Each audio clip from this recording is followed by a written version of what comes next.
Ginger bear daddy. Here, let me quit this.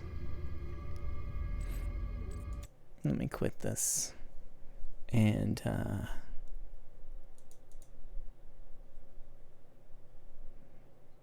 give me a minute here and I'll try to figure something out. I don't think I'm quite done yet for the evening. So maybe we will just play some Dream Daddy. Some Dream Daddy. Oh. Oh, yeah. Dream Daddy. There's 20 people. Wow, Dream Daddy went from like 10,000 to 20 people in like a day. That's streaming. Alright. Now, Dream Daddy. A dad dating simulator. Alright. Here we go.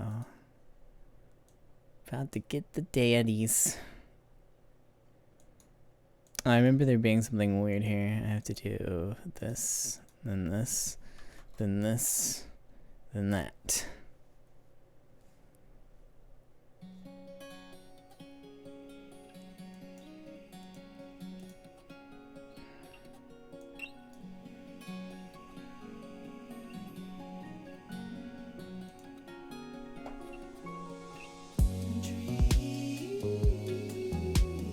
Dream Daddy on the hardest difficulty. I'm on the hardest difficulty, if you know what I mean, because there aren't any other difficulties. So I mean, technically it is.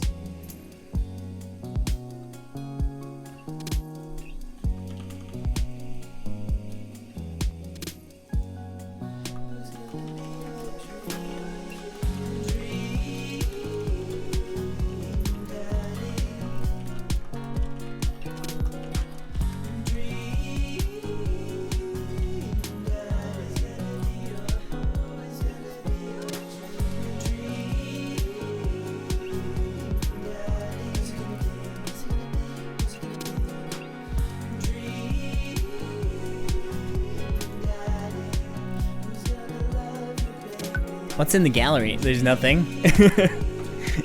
I suppose.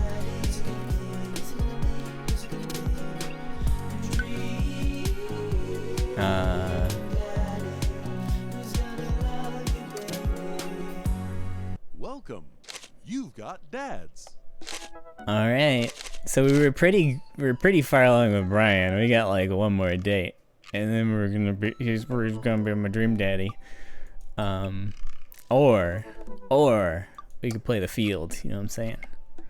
How do I go back? I'm not too good with this dad book.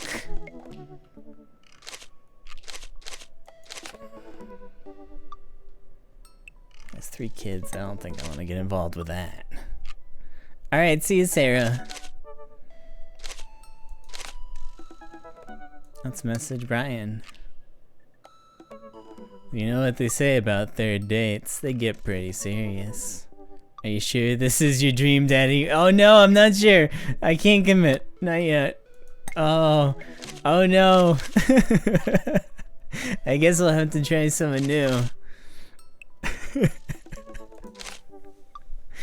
Let's see, who do we got? We got Matt Sella, avid music enthusiast, passionate coffee drinker.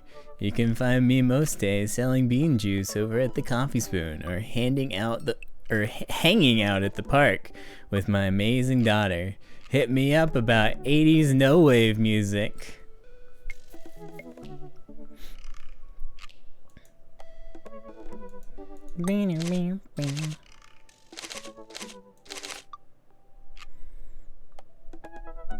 We have Damien Bloodmars. How do you do? I finally have decided to join this information superhighway. I'm not entirely sure how this works, but I will try my best to understand. I love long strolls through graveyards and spending time with my son.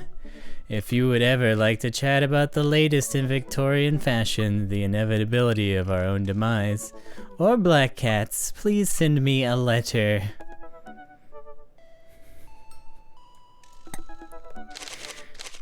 Who's my dream daddy? I don't know.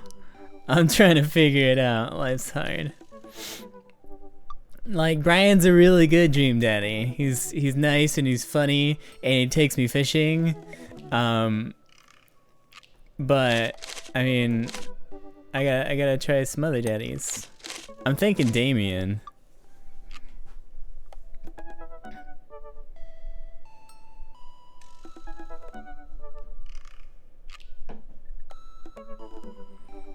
But if anyone has suggestions, let me know. Middle school teacher, high school teacher, writer of scholarly articles on 18th century literature for various esteemed publications. If you're on here to tell me that my son put a cherry bomb in your trash, I know and I'm sorry. I don't know about you guys. Let's go Damien, screw it. Let's go. Managing debt is just part of being an adult. Damien seemed really interesting. A little odd, but interesting. I think I should hang out with him to get to know him a little better. I probably shouldn't be reading things when I'm really, really tired, but whatever. I navigate to Damien's dad book page and type out a message. Hey dude, you seem cool. We should hang out sometime. I sit there for a minute before I see that Damien's typing. But then he keeps typing. And typing. Man, is this guy writing a novel? I leave the computer to make some coffee. And he's still typing. I sip my coffee and the computer finally dings. Dorb. Oh my goodness. Whoa, there's more. I must confess my excitement to be receiving your kind letter, for, as you see, I do find myself available to enjoy your company. I must ask for your forgiveness, however, as I believe our first meeting did not paint me in a gentlemanly manner as I would have liked.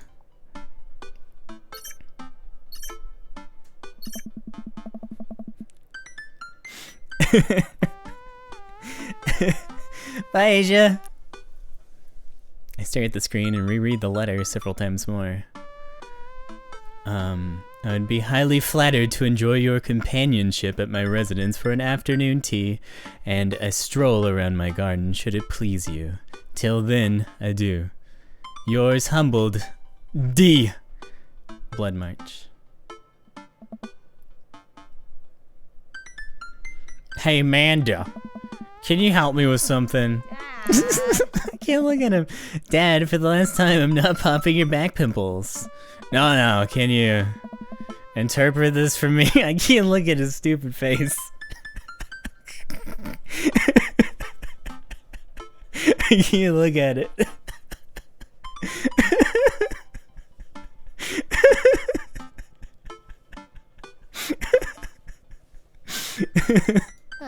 I'm just gonna cover up that part of the screen. I turned the computer on. I turned the computer to Amanda and she squints at Damien's message. I don't understand NetSpeak. Like, is this how you kids communicate with each other now? Yeah. Oh, totally. This is not a new thing. See, Dad, kids. This white on pink is frustrating. See, Dad, kids got over saying lol and lamau and whatever we decided, and that what they needed to do was bring it back to the 1800s. So what do?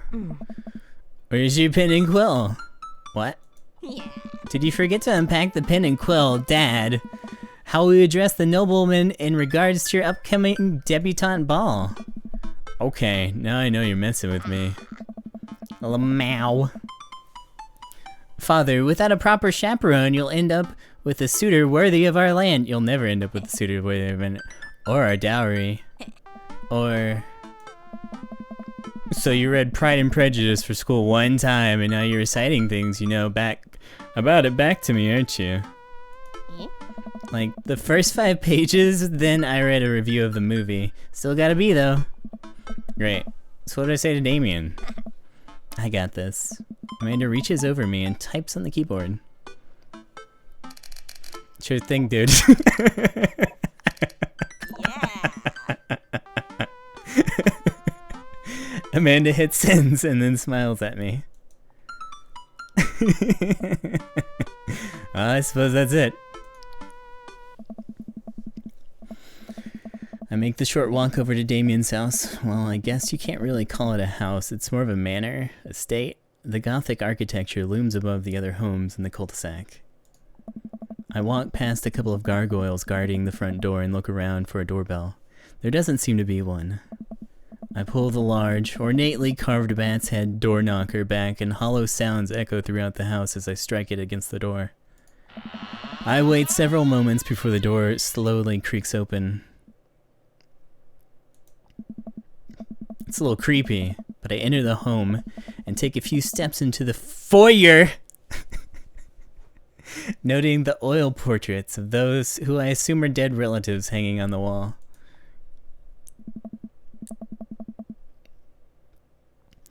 As I'm admiring them, the front door slams shut behind me. Hello? Silence. An oil lamp in the corner flickers dimly, casting ominous shadows against the wall. Why do I feel like all the people in these paintings are staring straight at me? Why is it so cold in here? Where's Damien? Dorb, pleasure to have you in my home. I look up and I see Damien standing at the top of the majestic staircase with a walking candle holder. What's with the door slamming shut? Oh, sorry. There was a draft. And the door creaking open when I knocked? I accidentally left the door unlocked. And the creepy oil paintings? I like oil paintings. Right. Right. Please, let me show you around. Okay. Damien leads me around his house, showcasing his parlor, sitting room, and auxiliary sitting room, and the parlor again for some reason. Oh. This is one of the older homes on the block, yes, but nowhere near as old as the architecture might suggest. Through extensive renovations, I've been able to craft a residence that is both historically accurate to the Victorian period and equipped with the amenities of any modern dwelling. We walk past the door covered in bumper stickers, caution tape, and a black parade poster. They listen to My Chemical Romance in the Victorian era. That's my son's room. You know how the rebellious teenage years are. Onward, onward, there's more to see. We reach a door at the end of the hall that Damien opens with a flourish. And this is the library. Sunlight streams in from floor-to-ceiling arched windows. The walls are lined with packed bookshelves, and even more books are scattered around on period-appropriate furniture. Damien is clearly really proud of this room. Pick up a book. Oh, there weren't any eggplants, but... You know, Dorb, in the Victorian era, there was some controversy surrounding reading. Many people thought that the more tawdry novels would encourage youths into a life of crime and would cause too much of a distraction from work and school. I pull out a book at random and examine the worn cover. Opening it, I turn it to a random page and read aloud.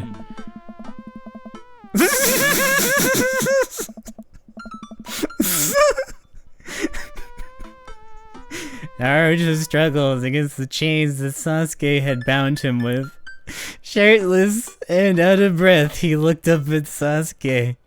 Sasuke smirked, unbuttoning his ninja pants.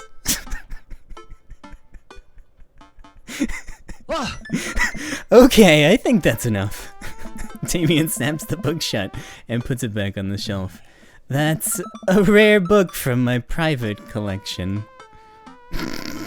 Look out the window. I walk to the window and I'm greeted by a beautiful view of Damien's backyard. It showcases a beautiful view. Wait, did I just read beautiful view twice? It showcases a beautiful view of the rest of the cul-de-sac. Hey, I can see Craig on his lawn. He's doing push-ups with his daughters on his back. Damn. He sees me and waves happily, doing push-ups with one hand now. Damn. Huh.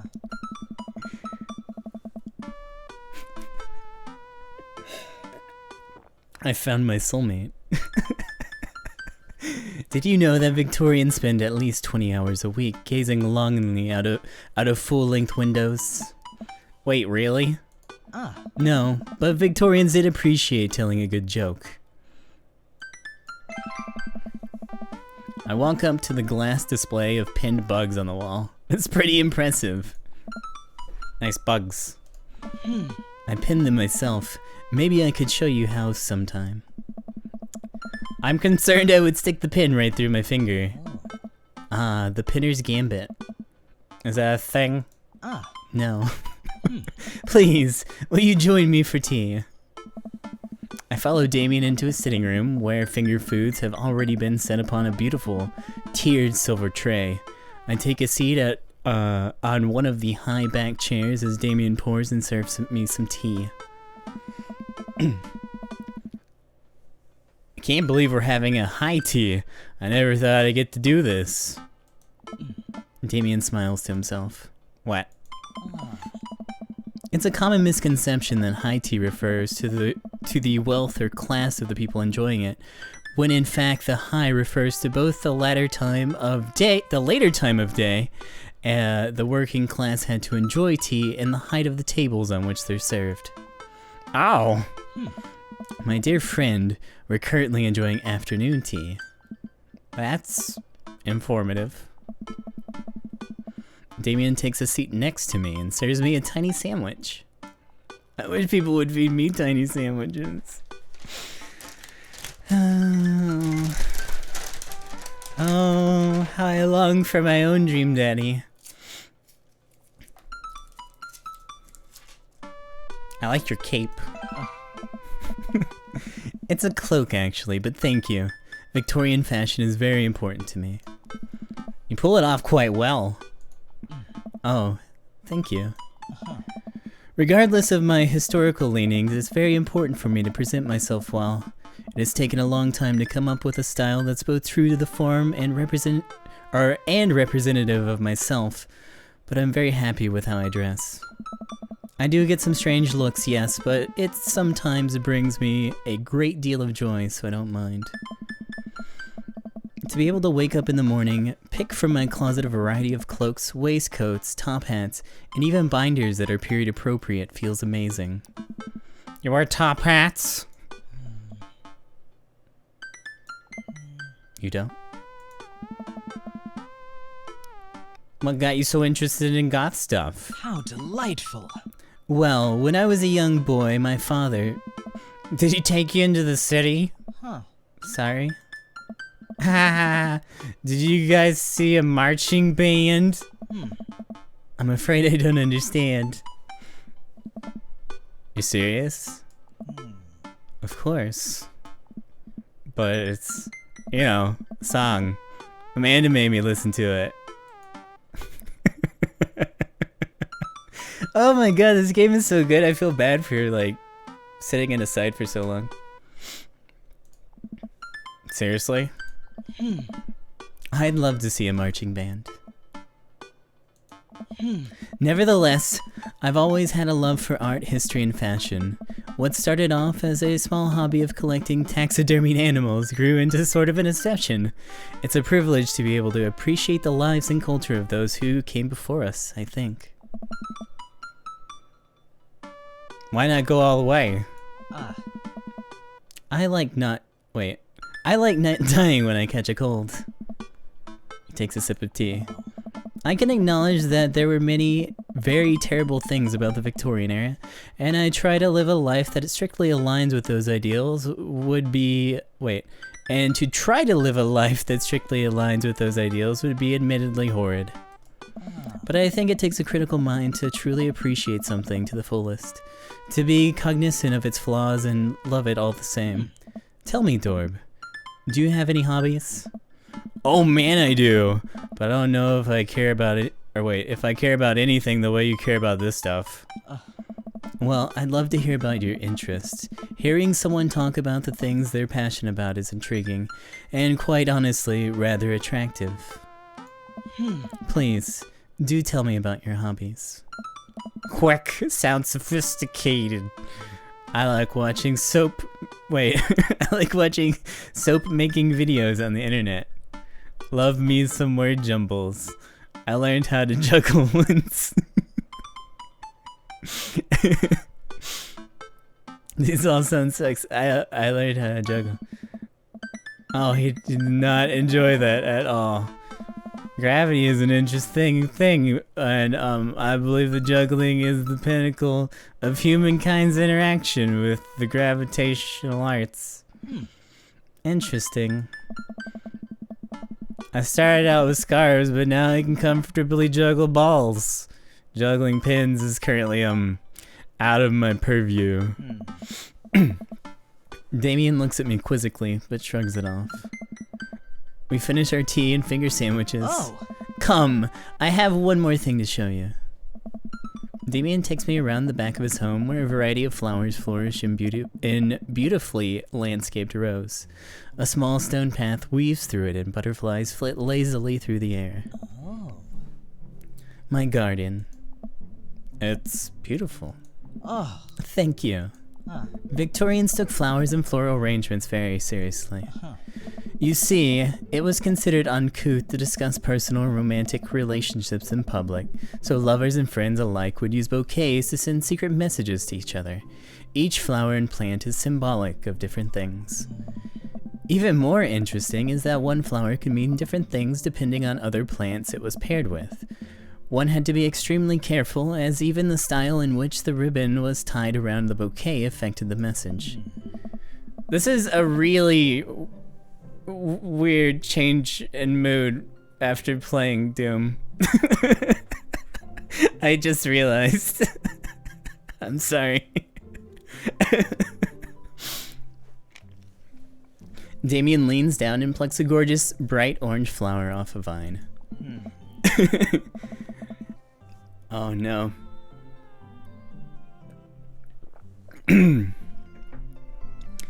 Lilium bulbiferum. The orange lily. What do you think this one means? My loins are ablaze. Thou art the tightest.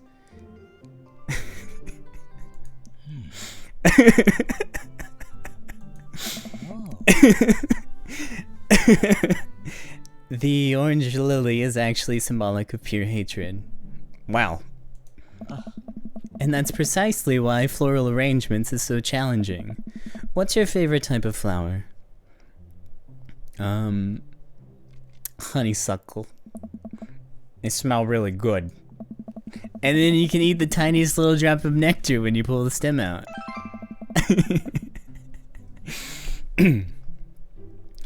I'll have to remember that when I put together a bouquet for you. He would put together a bouquet for me.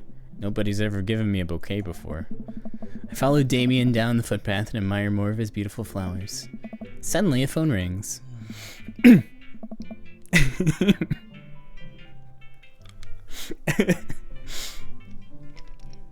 Oh, Dorb, will you excuse me? I must take this. He pulls the cell phone out of his pocket. I'm a little surprised it's not a rotary phone. Go for it. Damien smiles and walks back to the house. I take a deep breath and enjoy the heavily perfumed air. What a lovely yard. It makes me wish that I had a little more effort, or I had put a little more effort into... Or I can go to TV deal ice Thank you, Beastie.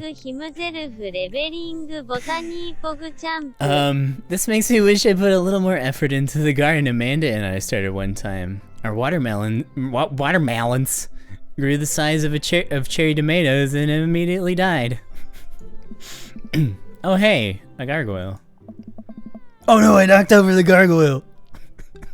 Fix that guard. We gotta fix the guard.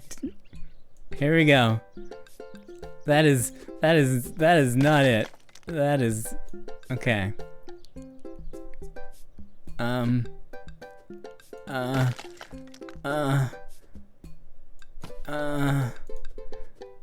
Oh man.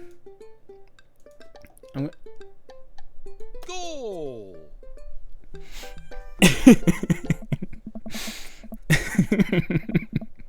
Yes, he'll never notice the shattered gargoyle hastily put together. Ooh, that was a close one. Uh-oh, here comes Damien. He looks upset. Ah! Dorb, my sincerest apologies to have kept you waiting. There's an urgent matter that I must attend to, so I'm afraid I must take my leave. No problem, dude. Everything alright? Damien worries the hem of his coat with his fingers and looks away. Everything is perfectly fine, but it's Lucien. What's wrong? He appears to have, well, his teachers need me to come to the school post-haste. Do you need help? Oh no, you don't have to. Let me come with you. Us dads gotta stick together. You're right. This is one of Lucien's more elaborate stunts. I would greatly treasure having another parent by my side. Let's go! Damien and I walk into the school and are immediately greeted by an anxious-looking Hugo. Hey, Damien. You're here in record time. I wouldn't miss it for the world, dear friend. Wow, whatever it is, it doesn't seem like this is Hugo and Damien's first time to the My Kids Are in Trouble rodeo. What is it this time? Oh. This, Damien, you have to see to believe. Damien and I fall into step behind Hugo, who leads us through the busy corridors of the school. We pass by several classes in session, and I vaguely wonder if Amanda's around. Hugo eventually ushers us into a small boiler room with a flight of rickety stairs leading down into darkness. Watch your step. I can hear faint voices drifting up from the basement, and they don't sound happy. As I'm led into the depths of the school, I recall the antics I got into as an angsty middle schooler. At least I had enough sense to stay out of creepy basements. We find another teacher in the boiler room. Wait. Okay. We find another teacher in a boiler room tucked away in the back of the basement. With him are Lucius and Ernest, Hugo's son. Lucien has a bloody nose. Thanks for coming. Can't make heads or tails of this. I look around the scene of the crime and I see a bunch of bricks and some masonry tools scattered around. What happened here? Ernest punched me. Lucien tried to kill me. What? I don't know if any of those people are matter, so I'm not going to put a lot of effort into the voices. The room falls silent. I was not trying to kill you, dumbass. I was just trying to build a brick wall around you and see what would happen. You promised me that was wine down here. You tricked me. Huh. Whoa, wait a second. Lucien, did you try to cask of Amontillado hit Ernest? I'm neither confirming nor denying that. I turn to Damien and whisper to him. What's a cask of Amontillado? It's a classic Edgar Allan Poe short story about a man, where a man gets his enemy drunk, lures him down into the cellar with the promise of wine of a fine vintage, then buries him alive behind a brick wall. It's a lovely story. So wait, Lucien, you tried to do that to him? I was curious to see how it'd turn out. I wasn't actually gonna leave him there. What was the thought process here? That Ernest was just gonna sit still while you slowly built a tomb around him? Well, it worked like that for like 20 minutes because he's an idiot, but then he realized that I lied about the wine. And you were cackling maniacally. That sort of tipped me off. Ernest, 20 minutes? Wait, this is everyone's got, I guess, being a dad requires you to have children. I'm not sure why I was surprised by this point. Sweet Manchego. It took you 20 minutes? Son, we just did an entire 2-week unit on the cask of Amontillado, and it took you 20 minutes to realize Lucien was leading you into an elaborate ruse? Did you even read the story? I read the first 5 pages and then read a review of the movie. Huh? It's only 5 pages long and there's no movie. Yeah, you're right. I paid Lucien to read it for me. Actually, he didn't even pay me. So when you think about it, this was me teaching him a lesson. Damien and Hugo both have their heads in their hands. You guys are always telling me to engage in the literature, and I did. I don't see a problem here. Alright, I'm filing this under what the hell. Don't do whatever that was again. You two are both suspended for a week. Ernest and Lucian high five. The teacher starts to stomp upstairs. Hugo, I'll cover your class. Take your son home. Mr. Bloodmarch, you too. Thank you for your mediation. And we all head up the stairs and out of the school in tense silence. Lucian, Damien, and I pile into my car and begin to drive home. Lucian immediately puts his hood up and stares out the window angrily. I'm not going to therapy again. I know, son. It's entirely up to you whether or not you want to go. But I care about you, and I can see that you're struggling. So if you do decide that you'd like to speak to a professional about your feelings, we can do that too. Maybe you can spend this next week looking for a summer job. I know how much you want your own car. Can't believe Damien's keeping his cool. I'm impressed. Fine. Thanks for not freaking out too hard. I love you, son. Lucian continues staring out the window. Love you too. We spend the rest of the drive in relative silence.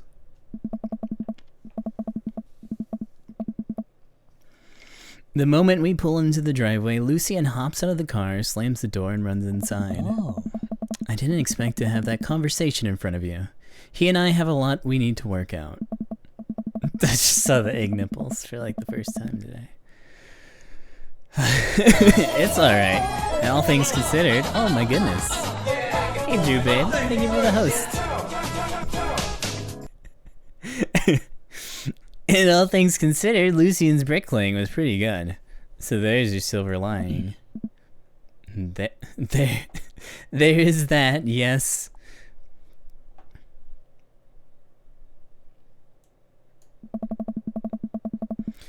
You were a lot more diplomatic with him than I would have been.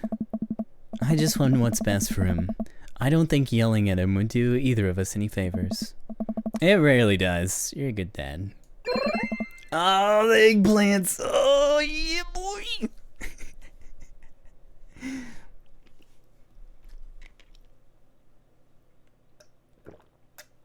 Hi, Angahito. How are you? See you around soon? It'd be my honor and my pleasure. Damien bows with a flourish. Classy. I come home to find Amanda curled up on the couch with a blanket watching TV. I plop down next to her. Yo, what you watching? Tiny House Hunting Brothers Extreme Edition. Ugh, I hate this show. The couple on-screen bickers back and forth while standing in an extremely small house made of recycled bottles. The Tiny House Hunting Brothers watch them with bemused expressions, both of their heads touching the low ceiling. I told you I wanted a 2-bed, 2-bath, shabby chic cottage. This house doesn't even have a bathroom. But honey, the outhouse is only 20 yards away. It's not that bad. I'm not pooping outside, Greg.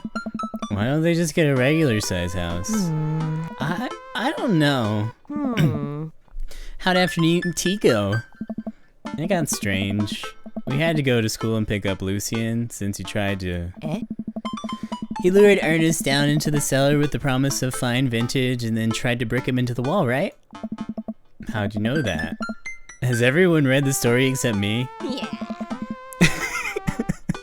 Lucian livestreamed the entire thing. This entire day is beyond me. But otherwise, it was a fun day. That Damien guy's a character, but he's really good company, and a surprisingly diplomatic dad. I dig his style. You know what? Me too. That was a quick date. I expected them to take a little longer. Oh, this is gonna be such a bad date. That was a phenomenal date. It could have been much worse.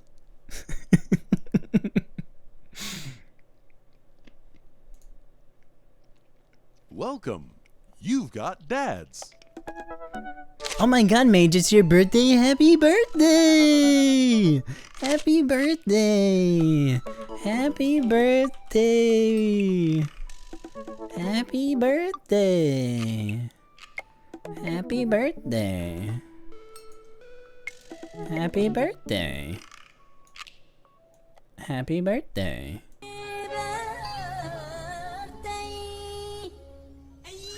Happy birthday to you. Happy birthday. Happy birthday to you. Happy birthday to Amani. Happy birthday to you. Happy birthday to Happy birthday to you. Happy birthday. Happy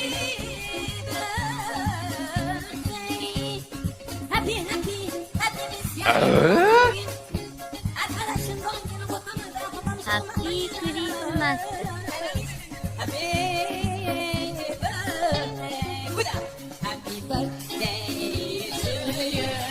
Okay, that's enough. I cannot do anymore.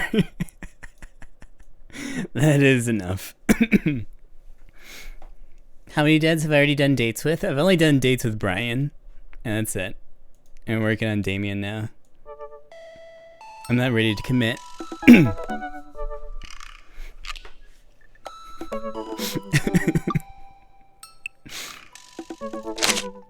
Wow, I made that really loud.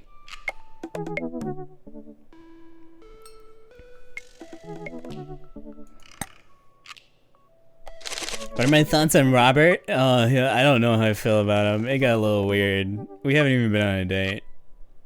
It got a little weird at the bar. Just wanted to hang out.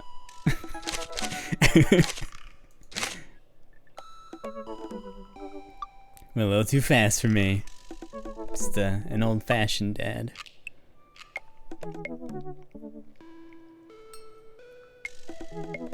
Did I sleep with Robert? No, I didn't.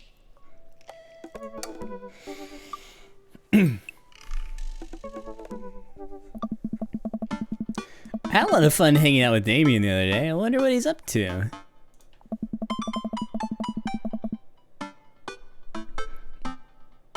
Robert's a cool guy, just enjoys cryptids. Oh man. Damn. Are you saying that I can hunt the Mothman with Robert? Is that what you're saying to me? I open up Dad Book and start writing him a message when Amanda walks in the door. Dad, you got a letter. Oh, is it from Grandma? Huh? No, it's from Damien. Whoa, can I see it? Amanda hands me a piece of old parchment, folded into an envelope and sealed with purple wax. Damn, Duke goes all out. I pry off the seal and unfold the letter. In the most beautiful calligraphy, the letter reads, Dearest Dorb, I hope you'll find my continued correspondence endearing rather than trying. There are a lot of words that are showing up. One can only hope that my use of the slower, more traditional form of communication will showcase my sincere and earnest sentiment that I greatly enjoyed our time together. I write this hastily under the warm embrace of excitement, fearful that I may misstep and speak towards something unwelcome. For now I hope that you might forgive my boldness. I will simply say that your company has greatly occupied my thoughts. While the afternoon may have been derailed by forces unforeseen, your companionship helped a great deal, not only in the discipline of my child, but in the morale of my spirit, and for that I thank you. That said, Dorb, if you'll allow me, Dorb, it would mean the world to me if I could enjoy more of your time. Perhaps a trip to the cinema followed by a moonlit stroll would be to your taste. I eagerly await your response. With great respect, Damien Bloodmarch. Amanda and I both look up from the letter. Wow. He's good. So you gonna catch a movie with him? Yeah, I better message him on Dad Book and let him know. Amanda slaps my laptop shut. Whoa. You have to write him back, a real letter. But my handwriting looks like two toddlers fighting over a crayon. Dad, you have to. He wrote you a letter. That's so cool. Will you help me? I need to class this up. Father, I was made for this. Here's what you do. Find tickets to a show that you two will like, then enclose them in the letter. Ah, that's classy. Amanda and I hop onto my laptop and peruse showtimes. He doesn't seem like a romantic comedy kind of guy. Alright. Oh, here's one. Vampire Crusade 2. Evil Never Dies. I don't know, that sounds kind of stupid. Oh. Actually, it's a critically acclaimed exploration into the ennui of existence. It really turns the vampire trope on its head. Really? Nah, there's just a lot of blood and vampire titties. Well, let's roll the dice. I purchase the tickets and print them out, then sit down at the table with Amanda to try drafting a nice letter.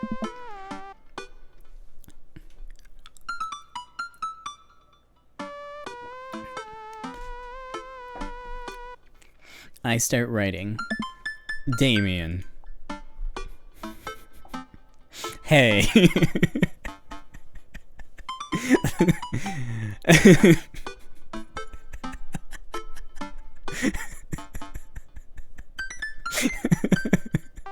Hey.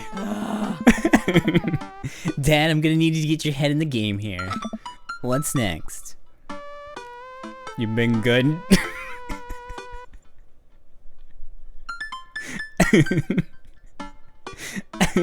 You've been good? Dad, he's a Victorian goth with a flair for the dramatic. Could you, I don't know, just help me out, or help me help you here? Okay, we're trucking along. Let him know you're feeling, let him know how you're feeling. I did very much enjoy the adventure we found ourselves on the last we met. That Ernest shit was pretty messed up.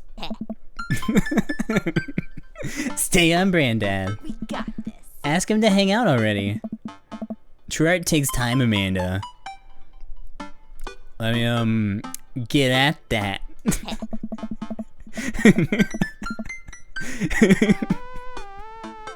You really didn't have to write the but at least it's, direct.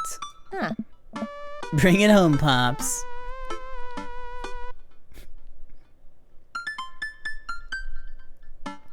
Let me take you out. I got 2 tickets to the movies. Yeah, fine, that'll work. Enclosed, you'll find 2 tickets to Vampire Crusade 2 Evil Never Dies, which I'm sure you'll find both titillating and enjoyable.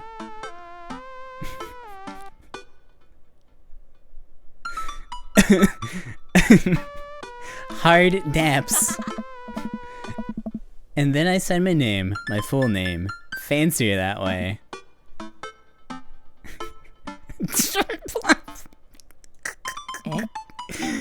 Is this okay?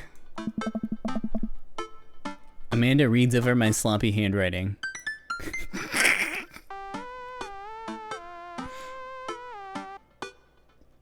You spelled his name wrong. What? Nah, I'm just trying to keep you on your toes.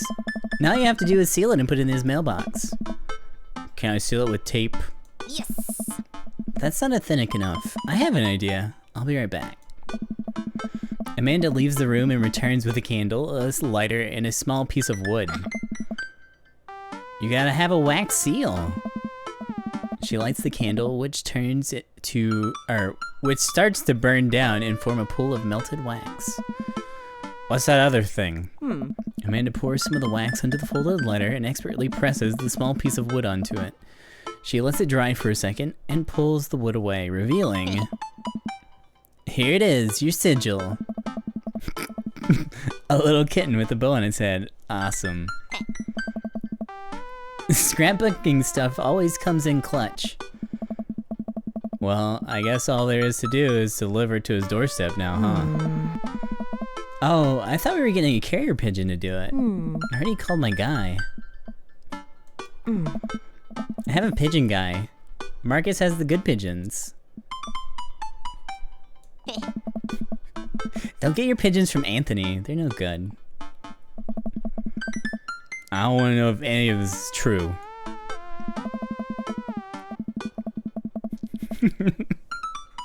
I ain't getting dumped. You don't know. You don't know me. I head outside and walk over to Damien's house. I slip the letter into the slot in his door and go home. How'd my dad day go? I'm working on it. We're almost in there. First one really wasn't a date. Do I have Goku hair? Hold on. Mission accomplished? Yes, I do. Now I have to play the waiting game. The night finally rolls around where I'm supposed to meet Damien. The next day, he had left another beautifully crafted letter thanking me for mine and agreeing to the evening. Amanda helps me pick out a nice outfit, and I show up to the theater a little bit early. It's a chilly night and the theater is kind of crowded, but it's still nice. How do you do? I jump at the sound of his voice, and I turn around to see Damien right behind me. You almost gave me a heart attack. How long have you been there for? Ah! Oh, I don't know. I just walked up. My apologies for frightening you. Was that thunder? Is it gonna rain soon? Huh. I didn't hear anything. What? What? What? Regardless, the hour grows close. Shall we take our seats in the cinema? I must thank you again for purchasing our tickets. Please allow me to repay the deed in Sour Patch Kids or perhaps Milk Duds. Let's do it. We get in line to buy snacks. As we're waiting, I hear a familiar voice behind us. Ugh, my dad's here. I turn around to find Lucian standing a few feet behind us with a gaggle of other goth kids. Lucian, how nice to see you. I didn't know you were coming to the theater. I'm glad to see you spending some quality time with your friends. Whatever, Dad. And what movie will you be attending tonight? My friends are making me see some movie about talking animals. I don't really care about it. Well, I do hope you enjoy your evening. We'll be watching Vampire Crusade 2. Evil Never Dies. You? Watching that? Yeah, I thought Damien would enjoy it.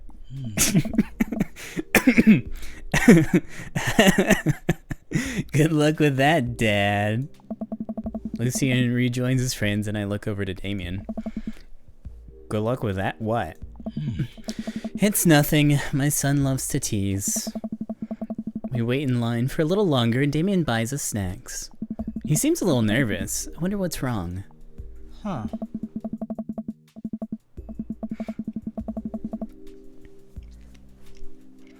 Damien and I take our seats and settle in for previews. Glancing at him, I can see that he's sweating profusely and gripping his armrest.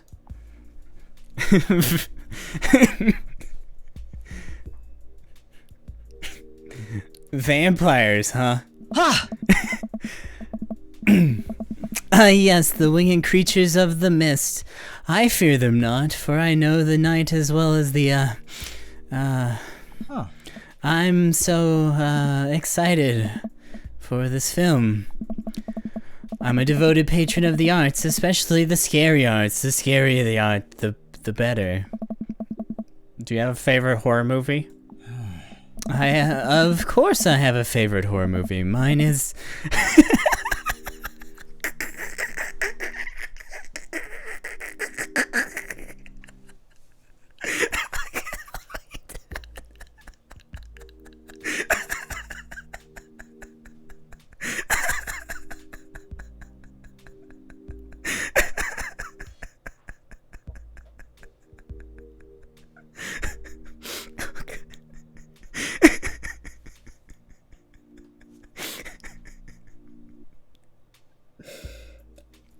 I haven't seen that movie in forever.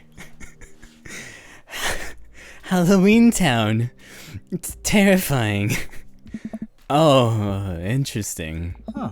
That's odd. I don't seem to remember Halloween Town being that scary. I would have expected to bring up some sort of strange foreign horror film that I've never heard of. Damien's knuckles are turning white. Looks like he's about to rip the armrest off. Wait a second. Damien, are you afraid of horror movies? What? You must be joking. I love horror movies. The lights dim for the film. Damien screams.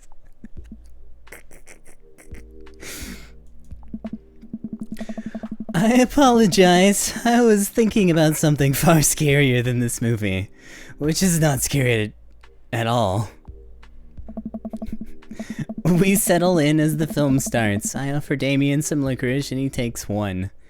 I take note of how much his hands are shaking. The title flashes across the screen in bloody letters. Vampire Crusade 2, Evil Never Dies. Huh. A pale man with long silver hair, glittering red eyes, and well-oiled abs sits up in a coffin. Awaken, my coven.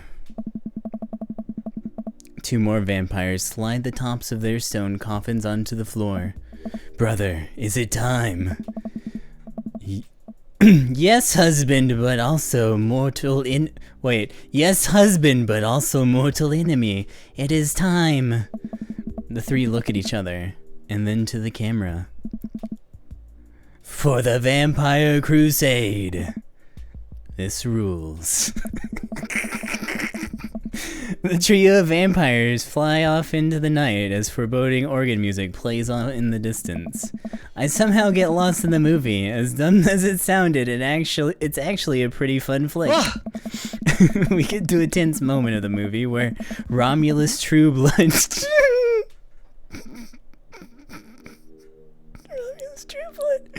sits at a truce meeting with the general of the human army, whose wife Romulus has fallen in love with. Romulus, it's good to finally meet you. General, I agree. It's good to finally blood you. Romulus leaps out and slashes the general's throat. Blood splatters over everything, including the camera. Damien screams again, reflexively grasping my hand. I immediately blush, forgetting about any vampire blood or vampiric blood. Oh, I'm terribly sorry. Damien retracts his hand and places it back in his lap. I was writing a novel in my head about blood magic, and I got into an extremely scary section. Damien goes back to quietly stressing out over the movie. It's kind of cute that he won't admit that he's afraid of it. I wish you would hold my hand again. Maybe I could do something to make him feel more comfortable. I've got it. I'll do what all dads do best. Talk during a movie.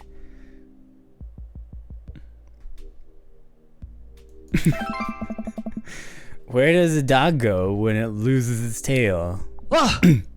Where? To the retail store. I yelled that last bit a little too loud for the crowded movie theater, but I can see a smile form on Damien's face. Oh. Good one, Dorb. The rest of the movie goes by relatively smoothly, with only a few whimpers from Damien. Maybe he would have liked a romantic comedy better. We get to the final scene of the movie where Romulus Bad Blood and the general's wife embrace each other in his crypt. It appears that the true Vampire Crusade was the Vampire Crusade in our hearts. Our cold, unbeating hearts. Romulus and the general's wife begin making out. Hard. Oh my.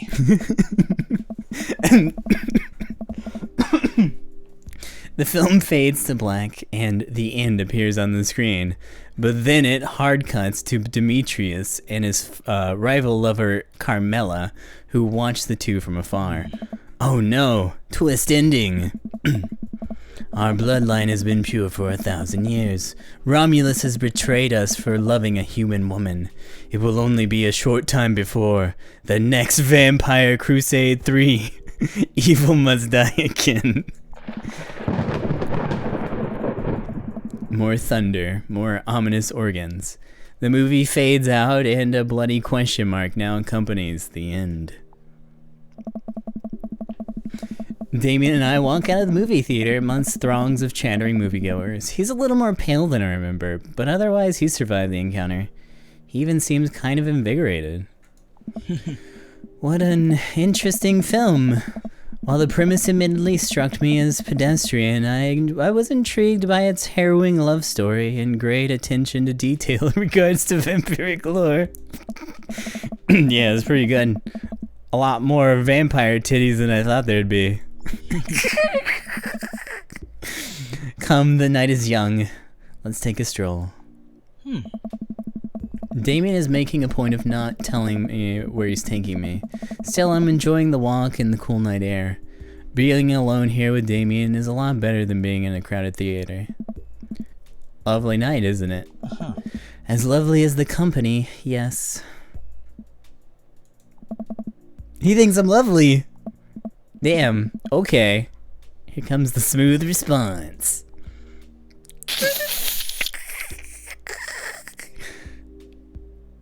Cool.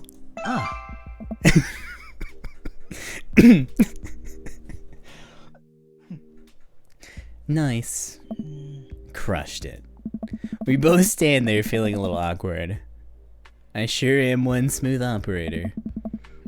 Are you getting a little hungry? Maybe we could stop off and grab something to eat. Worry not, friend. I have a plan.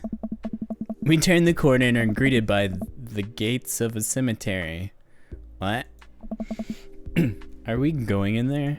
Oh. A little bit of Victorian flavor, Dorb. Trust me.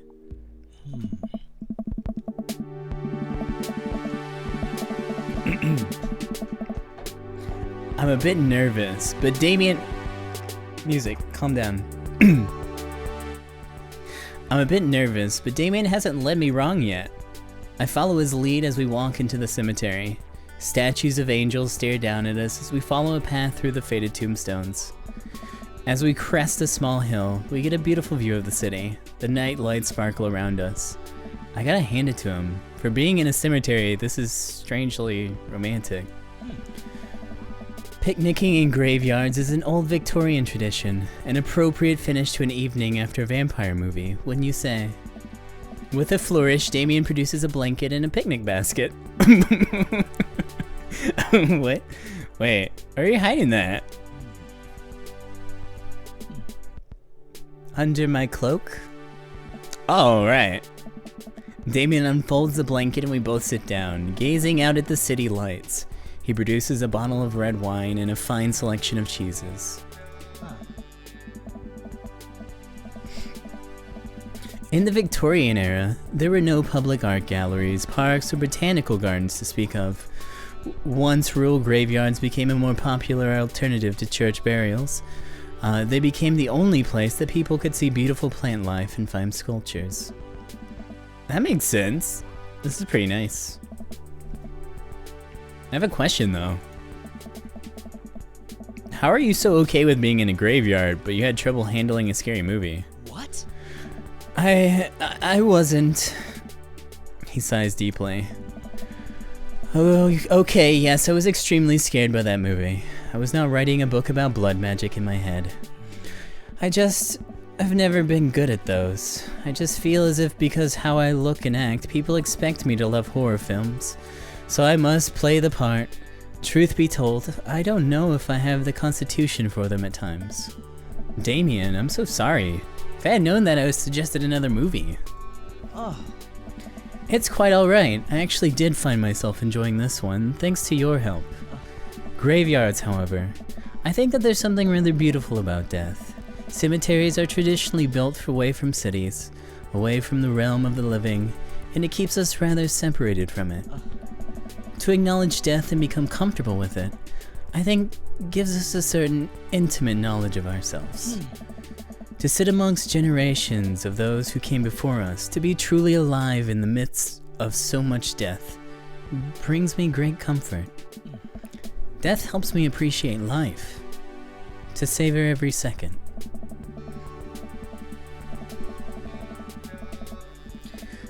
We sit and enjoy our food and wine. I don't feel scared anymore. Never thought I'd be comfortable sitting alone in a graveyard at night, but I actually feel very peaceful.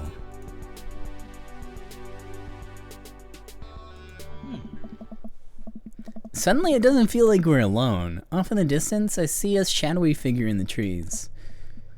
What is that? Ah! I'm not sure.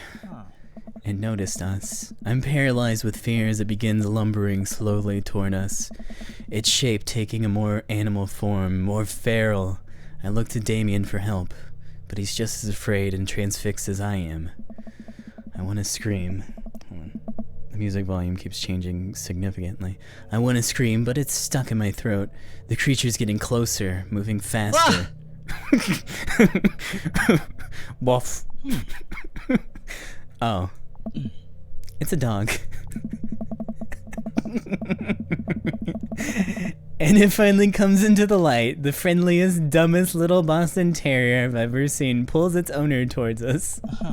The dog trots over to Damien and sniffs at his hands. Damien looks ecstatic. He ruffles the dog's fur happily. What a beautiful dog. Hey. Both look up, not expecting to see. Oh, it's Robert. Thanks. Oh. Robert, what are you doing out here on this lovely evening? Hunting cryptids. Huh. What? What? I didn't know you had a dog. Hey. This isn't my dog. I found her wandering in the street, put a leash on her, and now we're walking around the graveyard together. Hunting cryptids. Fucking hunting cryptids. Damien and I share a look. May I give her a treat? Sure. Wouldn't give her cheese, though. Not to worry. Damien reaches into the depths of his cloak and procures a small dog treat. What else is he keeping in there? The dog laps up the treat and crunches away, tail wagging furiously. Damien continues to smooth down at her fur. Thanks. Oh. My absolute pleasure. Damien shakes the dog's paw. Lovely to meet you, my friend. May our paths cross again. Robert and his dog disappear into the darkness again. Damien stares after them. Didn't know you liked dogs. Victorians love dogs. Actually, most Victorian women of high fashion would always be accompanied by a small dog, such as a terrier or a Maltese. I think big dogs are nice too. Yeah, man, dogs are cool. I do believe that we've had enough excitement for one night. What say we make our way home? Damien hops to his feet and extends a hand to help me up. I gladly take it, as my knees aren't what they used to be. He packs up his picnic basket and leads us out of the graveyard. As we begin to walk home, I take one last look at the cemetery. It really is beautiful.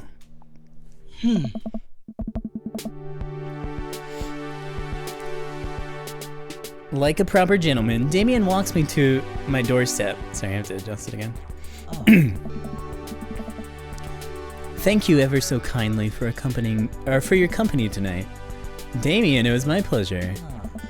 Dorb, if you'll allow me, it would bring me great joy to offer you a token of my affection. Damien reaches into his cloak and pulls out a folded, monogrammed handkerchief. He presses it into my hand.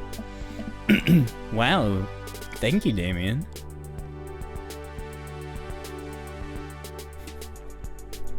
I can't wait to sneeze on this.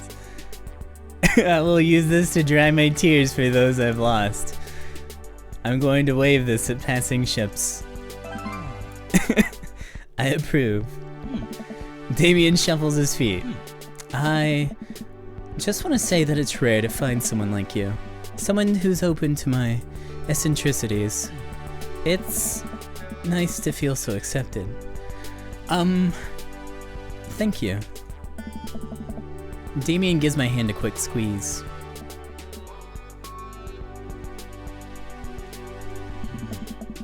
Damien blushes and hastily retracts his hand.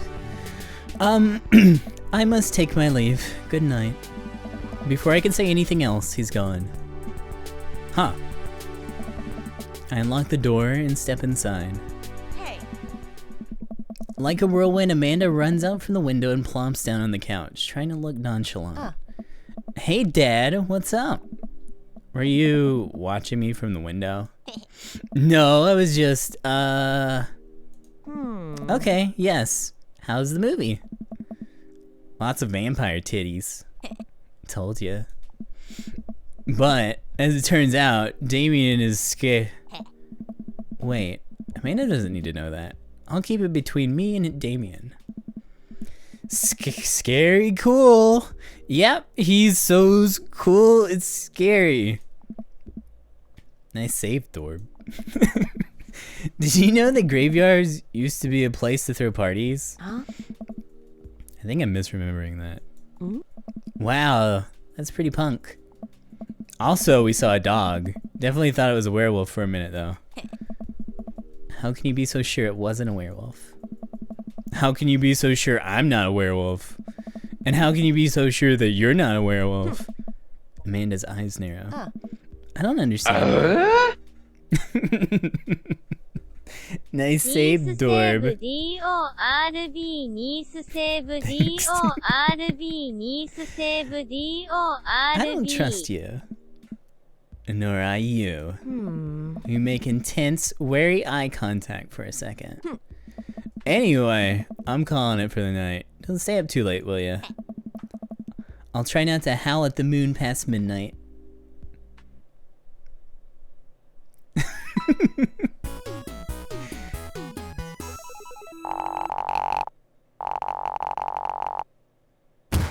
Maybe What? we should The see date each went other better. some other night. That was a good date. Oh, I think I like Damien better than Brian. I don't know. Maybe it's just because he's a new daddy. But he's a nice guy. It's a beautiful night and the air smells so fresh, so I decided to take the long way home. I casually stroll through the neighborhood, taking in the sights and sounds of a suburban city with a low crime rate and a wide, walkable sidewalks at night. Why do I have eggs on my tits? Because that's the style, okay? Okay.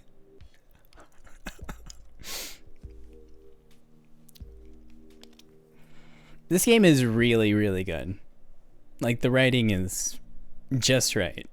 It's like not too obnoxious, but there's still a lot of humor in it, and it holds up really well. I was expecting this to be like absolute trash, but this is probably one of my favorite games that I've played this year.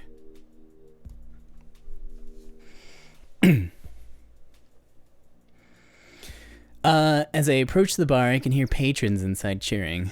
I bet the game is on. I wonder if my team is playing tonight.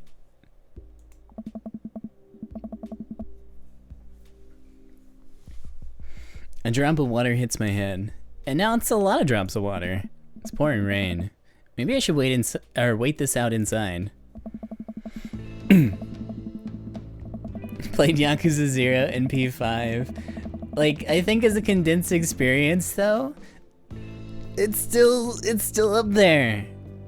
It's still up there.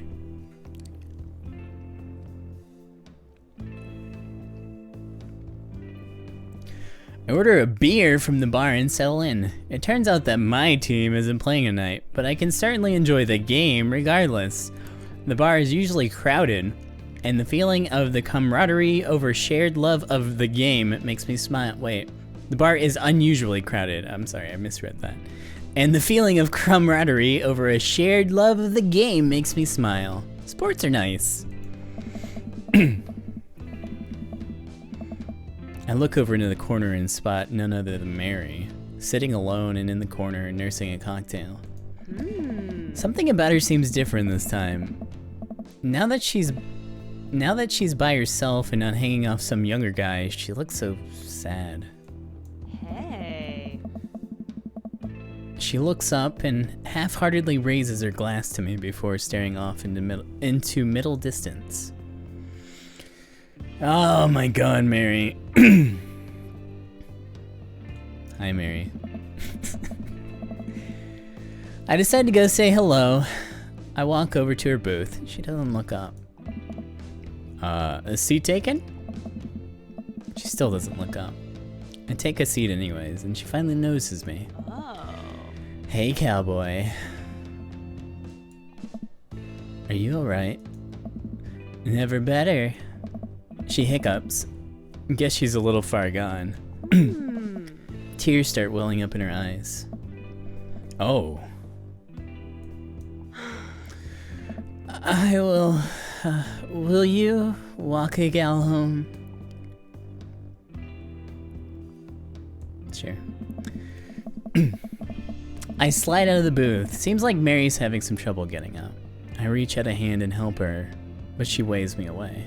To help her. I got it. I got it. She clearly does not got it. You know what? Hang out here for a second.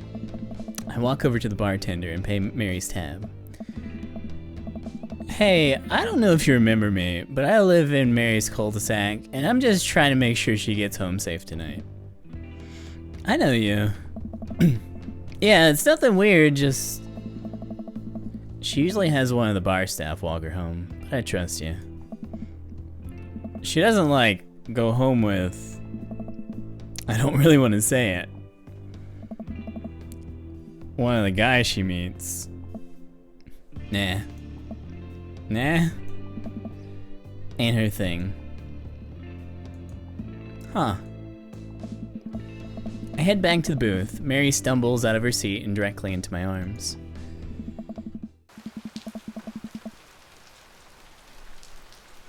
It's still raining a little bit. I take off my coat and hold it over Mary's head. Such a gentleman. Let's get you home. Mary and I walk in silence up the street towards the cul-de-sac. I have no idea what to say to her, for fear that she might hit on me, or not. What did the bartender mean by that ain't her thing? Sorry you have to see me like this. I'm usually not... I know Joseph doesn't like it when I... Just... Sorry. It's alright. I'm sorry if I'm ever mean to you. It's alright. No, it's not. I know it's not. I'm having a really... Forget it.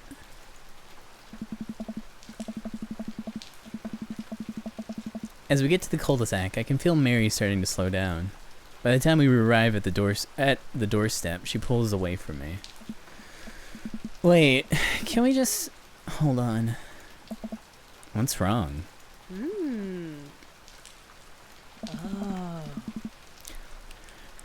How about another drink? Old time's sake. Come on, Mary. It's bedtime. Mary looks me up and down, giving me a half smile. You're right. She pulls me in close for a hug, holding on to me for a little longer than feels appropriate. She mumbles into my chest. You're a good kid. Thanks for the company. Mary gives me a pat on the back, straightens out her sweater, and walks the rest of the way to her front door herself.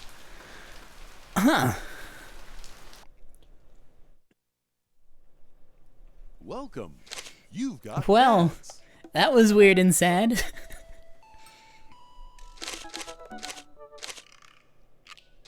I kind of want to do Joseph just so I can see what's going on there.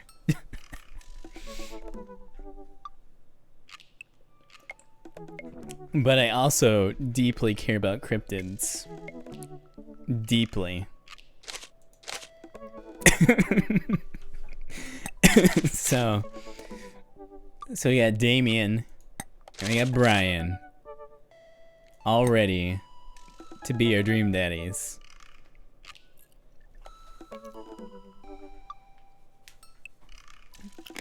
But I also just looked over at the time, and it's really late, so we'll have to pick someone next time. I think I'm gonna try out Robert, and we'll see how that goes.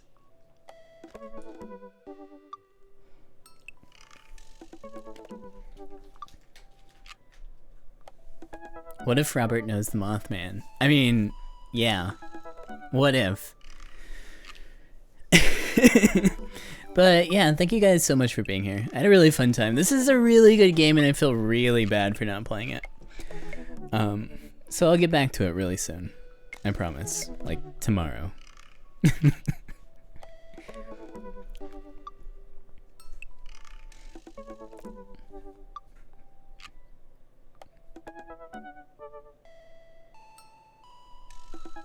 And yeah, just thanks for being here. Like, this last hour and a half has probably been, sorry, has been probably like the happiest I've been all day. So, thank you for being here. I'll see ya.